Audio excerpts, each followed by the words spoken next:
Malcolm is a board member of the UK chapter of the Associations of Black Psychologists, and he has spent more than 30 years developing and managing mental health and counselling services for Black communities in the NHS, local authorities, and in the voluntary sector. Today, Malcolm Phillips's talk is entitled, "How Did We Get Here?" Malcolm, when you're ready, would be honoured to hear you speak this evening. Thank you so much, Mariam. I'm still recovering from that beautiful talk from Philomena. Thank you so much for a very inspiring talk. And thank you, Mariam, for inviting me and creating this space for us. I'm just going to share my screen. I have some slides that I would want to share. Sorry, let me just. Okay.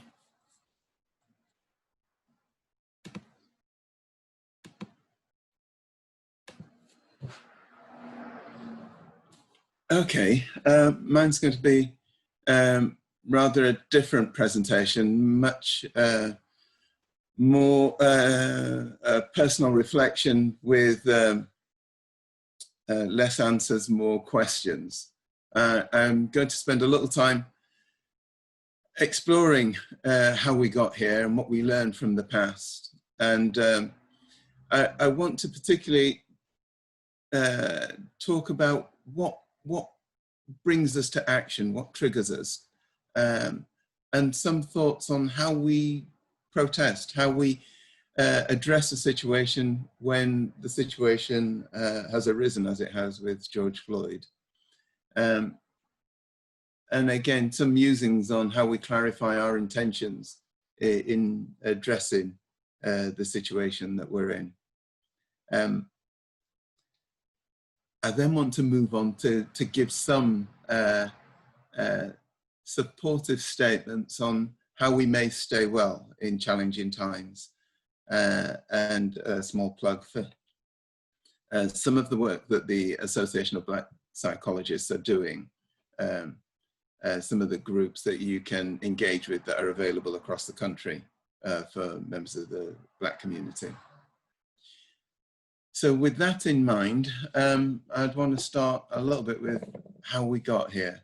And a colleague in the struggle, a psychiatrist, Dr. Agri Burke, who was a mentor and somebody I worked with for many years, he sent this statement to me just after the death of George Floyd. So I'll just read this for you. It's not easy to describe a crisis so profound that it's caused the most powerful nation in the world to stagger in confusion and bewilderment. Today's problems are so acute because the tragic evasions and defaults of several centuries have accumulated to disaster proportions. The luxury of a leisurely approach to urgent solutions was forfeited by ignoring the issues for far too long.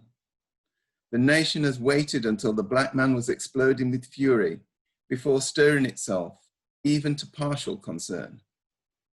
Confronted now with the interrelated problems of war, inflation, urban decay, white backlash, and a climate of violence, it's now forced to address itself to race relations and poverty, and it's tragically unprepared.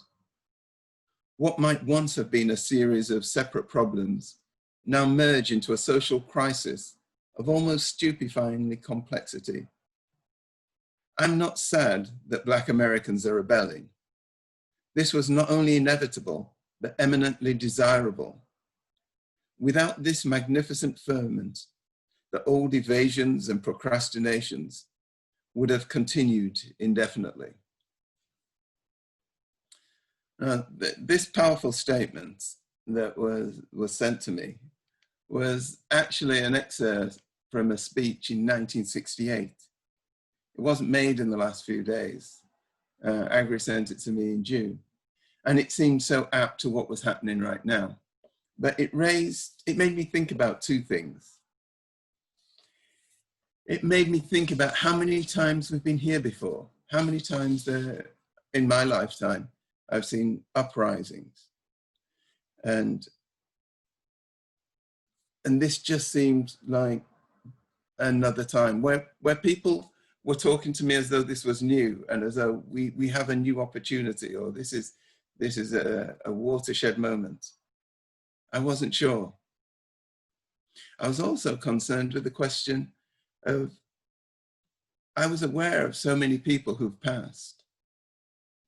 And I wondered who's deciding which of the many names of those who've passed to publicize, and why in particular in this time with this death, with this moment.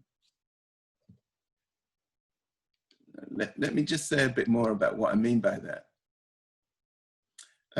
When I was small, but growing up in Leeds, in Yorkshire, I knew the name David Oluwole. I don't know how many people know the name.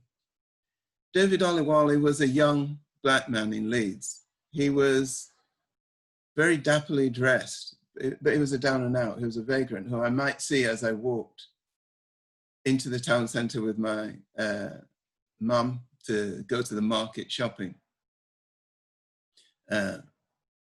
He was murdered by the police. He was killed in custody and his body thrown in the River Aire in Leeds. So for me, right from very tender age, and this became a particular cause célèbre because this is the one time since then that police went to jail over the death of a black person in custody. But I wonder how many people know the name Simeon Francis. During lockdown, I spent much of the time with a friend in Cornwall, in Falmouth.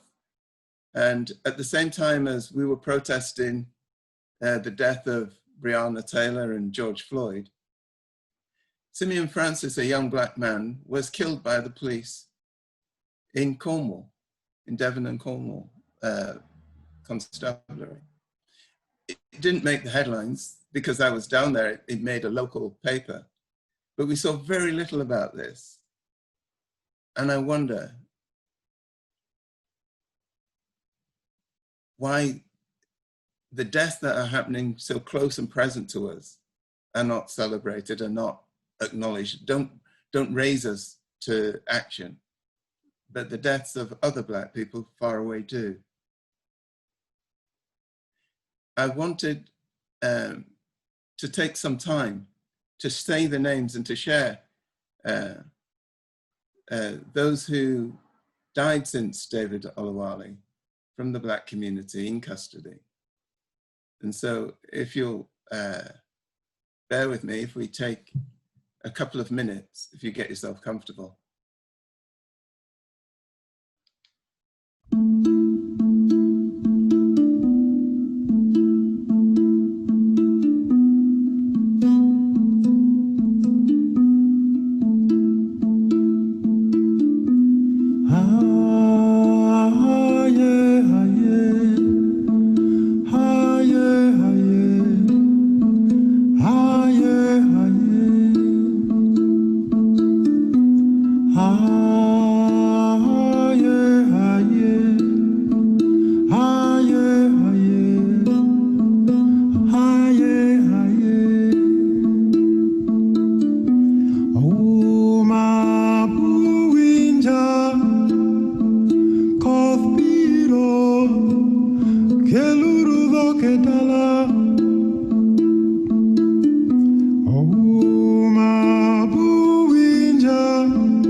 Ah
So I wonder,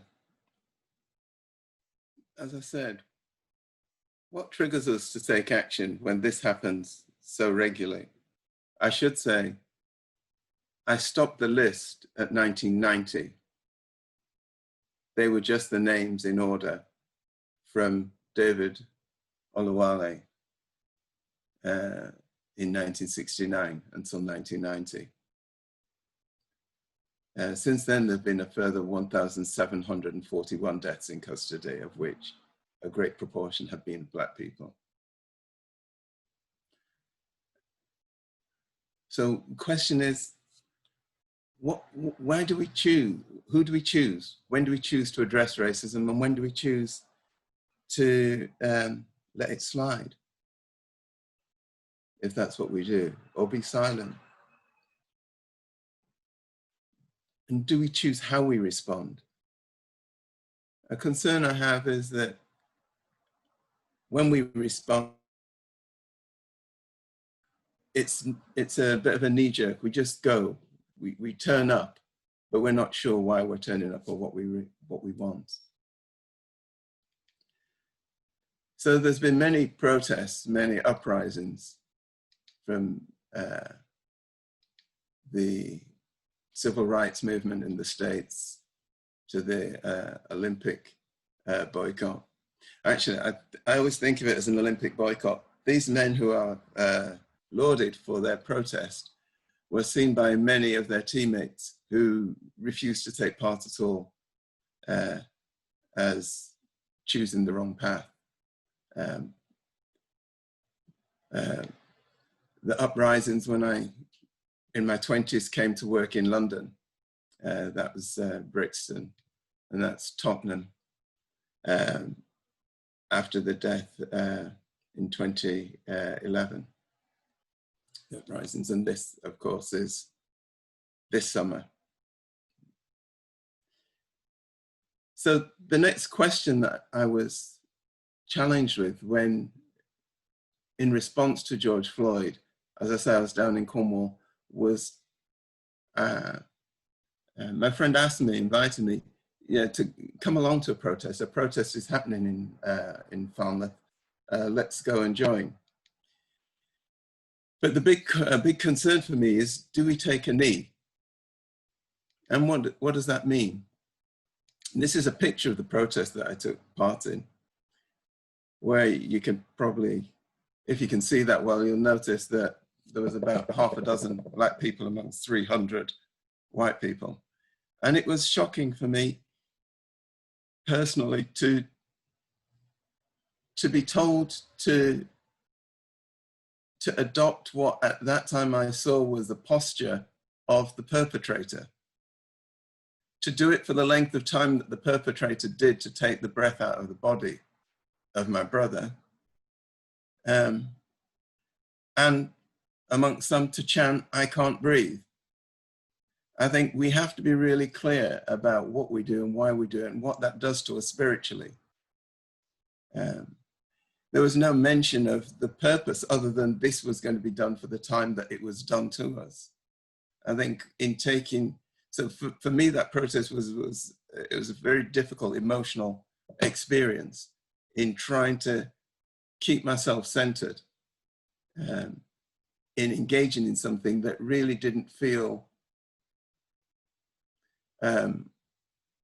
authentic to me and to who I am. Now, I do understand where taking a knee comes from to a degree, and there's the associations that have been made by Black Lives Matters and the NFL quarterback, Colin Kaepernick.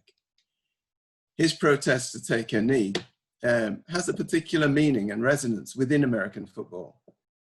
It's a sign of respect in American football that all players and coaches would know, that if a member of the opposite team is injured, falls to the ground and needs treatment, you'll take a knee, you'll take a prayerful posture in the hope that you'll be sending a message and support that he rises from his prone position and will recover and be well.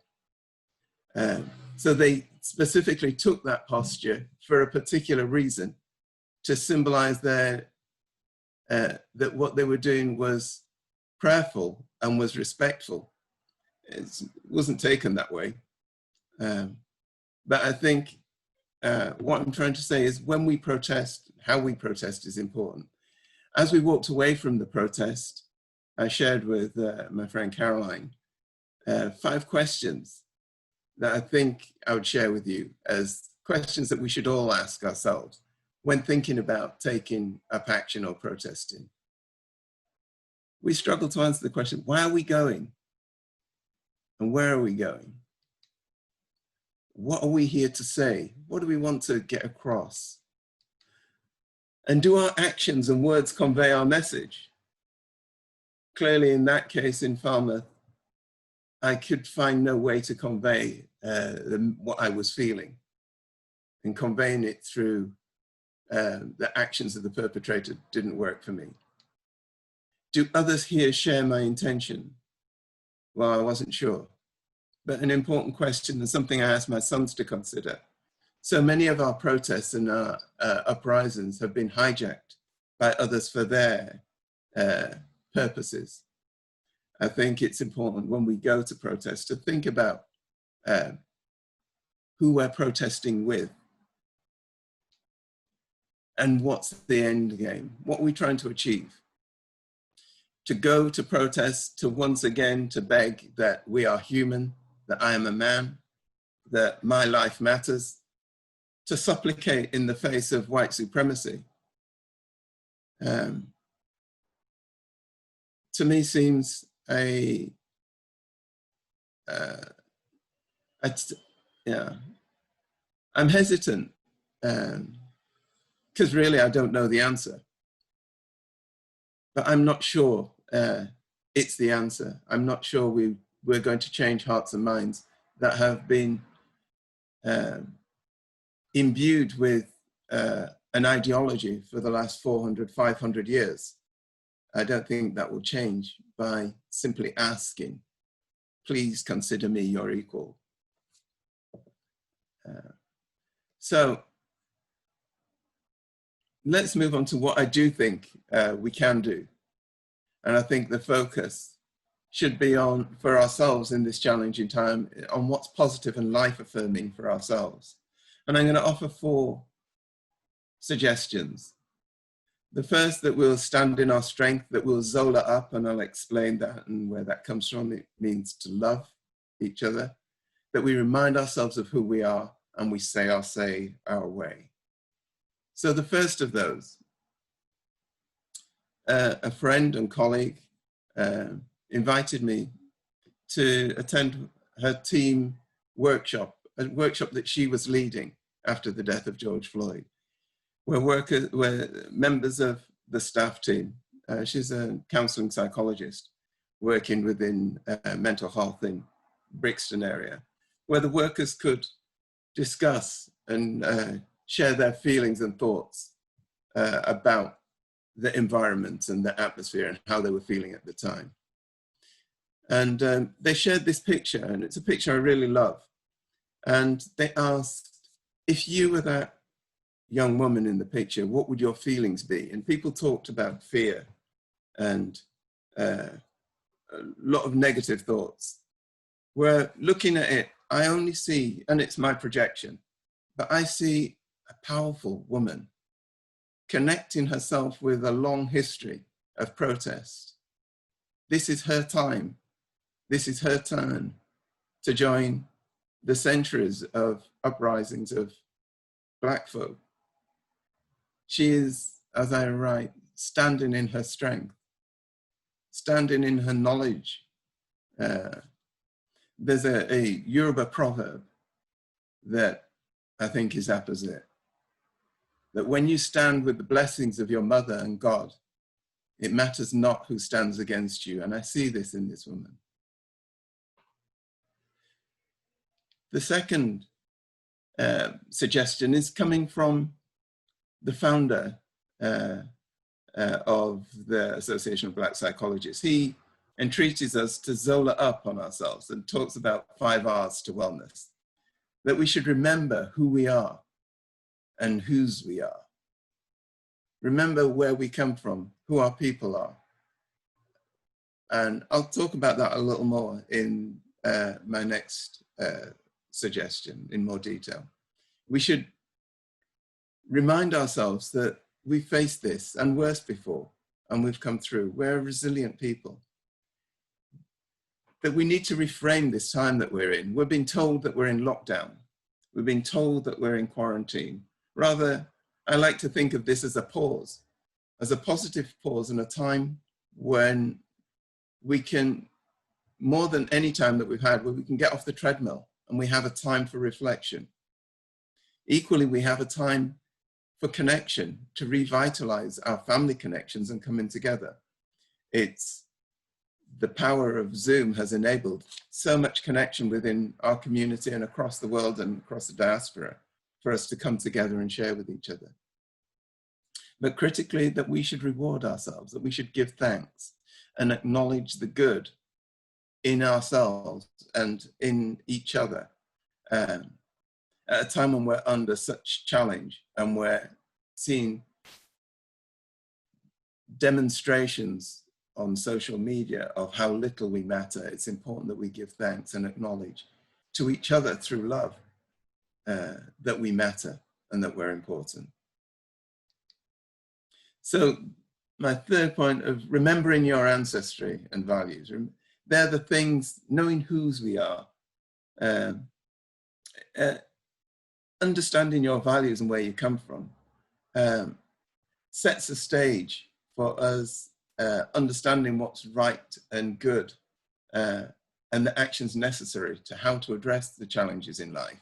So for many of us who've traveled and are all, we can do some research, we can look back.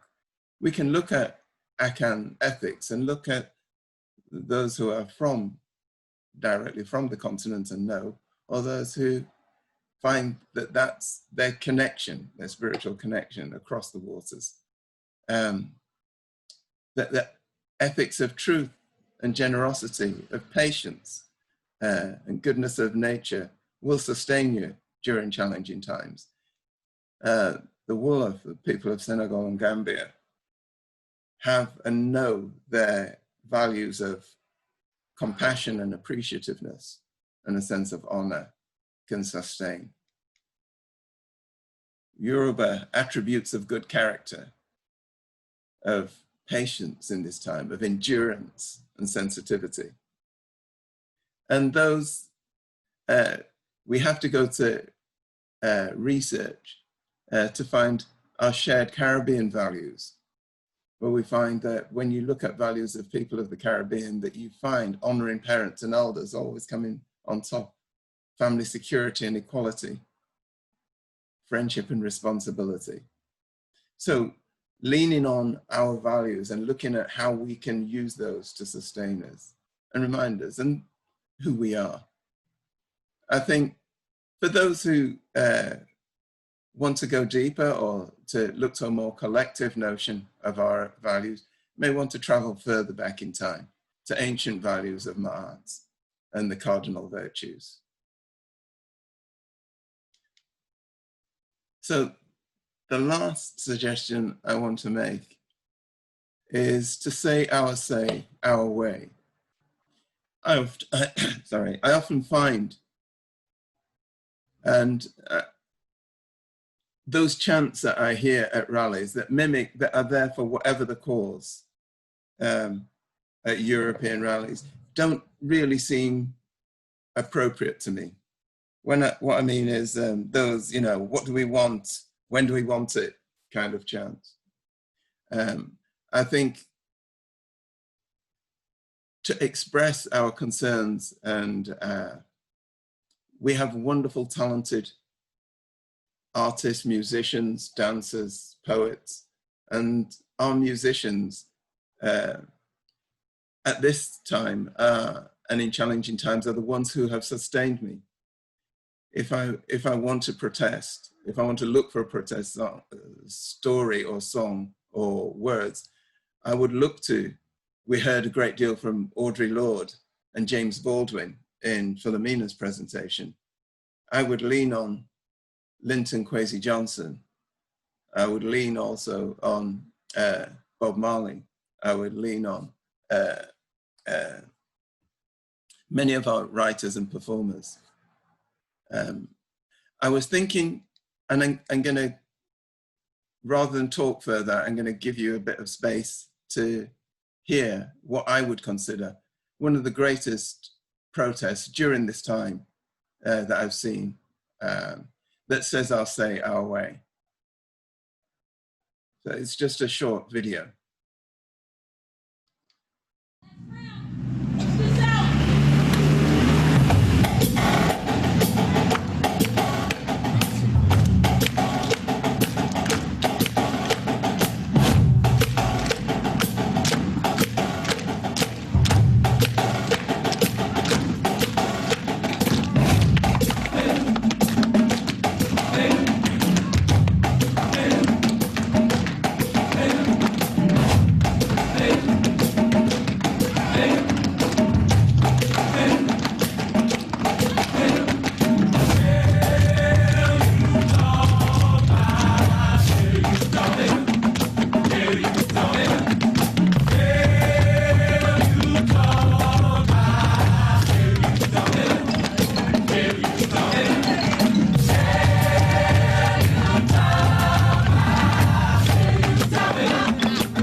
Say your name. Miriam Carey.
y'all say his name. I'ma do to y'all say his name.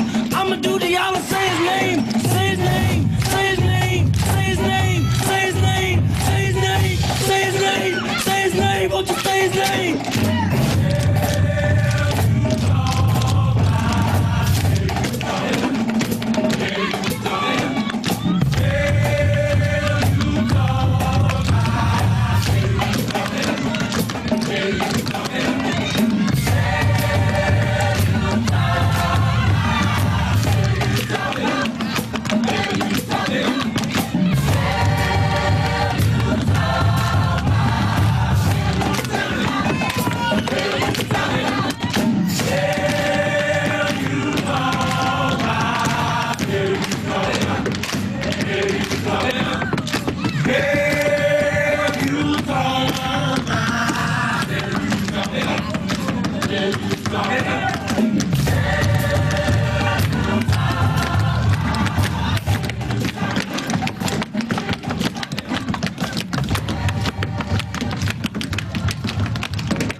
Well, I hope that has lifted the spirits of some. I think if we're to protest, it must be intergenerational. It should invoke and acknowledge those who've gone before. And it has to involve our creatives to really reach, to get the message to reach beyond the conscious. So I'm just going to say quickly, I'm not sure how we're doing with time, but at ABSI, we've developed a number of resilience groups, healing groups for the community, which are all free for you to engage with. And they are, on Tuesdays, there are Sawabona healing circles, which are for frontline workers. These are support groups with resilience tools built in for those who are working at the front line, whether teachers, social workers, transport workers, of coping with life in the face of the racist challenges that we're dealing with. We run on Fridays Ubuntu family circles. Now, what this is these are facilitated groups that teach you and give you resources and tools to develop supportive and sustaining rituals within your family and friends. So these are one-off groups that you can come to any of them, and you get a set of tools, you get taught how to deliver and support your family. And what's been running since over the last 6 or 7 years have been the emotional emancipation circles, which we run on Wednesdays. And this is where we can come together, Black folk can come together to overcome, heal from, and overturn the lie of white superiority and Black inferiority in our lives in whatever ways. This is EECs have been run across America, across the Caribbean, and in Brazil, and on the continents. They're run in Uganda, Ghana, South Africa, and a number of other countries. So these are places and spaces that are healing and safe, where we can come together and have the continued conversation with support and learn to look after ourselves. I think we need to make a promise. Looking back, we need to look forward to know that we're going to stand in our strength, that we're going to share love, that we'll remind ourselves of who we are, and we'll say our way. I think, thank you, Mariam, for inviting me, and I hope some people might have some questions. I'll be happy to answer any. Thank you very much, Malcolm. I just want to say that's a wonderful way for us to end our series of six sessions, incredible. I began the series feeling incredibly overwhelmed with grief, and I end today after your talk feeling a great sense of hope. So thank you so much.